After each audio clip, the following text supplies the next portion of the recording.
So Sunday అయితే మేము Nandi hills దగ్గర ఉండే భోగనందీశ్వర టెంపుల్కి అయితే వెళ్ళాము. పైన నంది హిల్స్, కింద భోగనందీశ్వర టెంపుల్ అనమాట.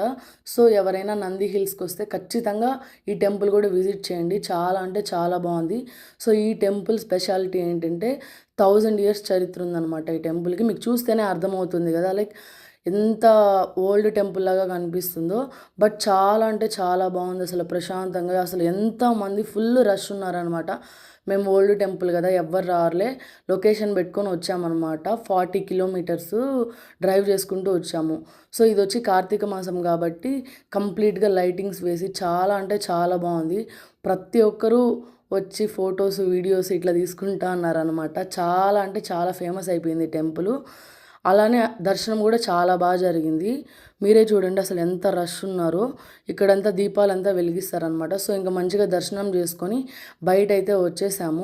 సో ఇంకా బయటైతే ప్రసాదాలు పెట్టారు, మంచిగా తిన్నాం. ఇక్కడ కోనేరు వ్యూ అయితే చాలా బాగుంది.